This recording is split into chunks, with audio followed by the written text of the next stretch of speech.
দর্শক আছি ঢাকা গুলিস্তান টাকার বাজারে। এই মুহূর্তে সামনে যেহেতু ঈদ, এখন সবাই টাকা কিনতে আসতেছে গুলিস্তানে। So, নতুন টাকার কেমন দাম শুনবো এবার। কাকা ভালো আছেন? হ্যাঁ ইনশাল্লাহ ভালো। এবছর টাকার দাম কেমন? টাকার দাম অতিরিক্ত বেশি। নতুন টাকা পাওয়া যাচ্ছে? নতুন টাকা পাওয়া যাচ্ছে খুবই কম। ব্যাংকে তো হঠাৎ করে নতুন টাকাটা অফ করে দিছে, এই কারণে টাকার দাম একটু বাড়ছে। এবছর নতুন টাকা ছাপানো হয় নাই?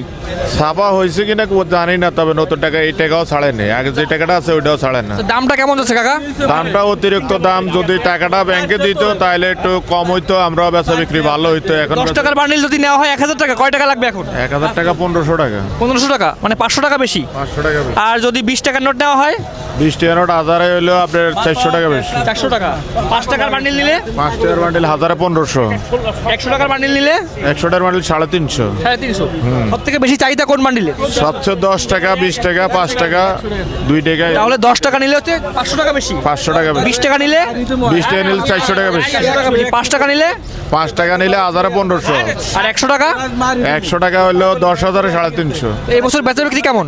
বেচা বিক্রি একবারে কম, মানুষে নিতে চায় না। 10 জনে দিয়ে গেলে একজনে নেয় না, একজনে নিতে কষ্ট হয়। ব্যাংকে টাকাও পাওয়া যাচ্ছে না এবং বেচা বিক্রিও কম। বেচা বিক্রি কম, ব্যাংকে টাকা দেয় না, তো এই কারণে বেচা বিক্রিও কম আর দাম অতিরিক্ত, এই কারণে পাবলিকই নিতে চায় না।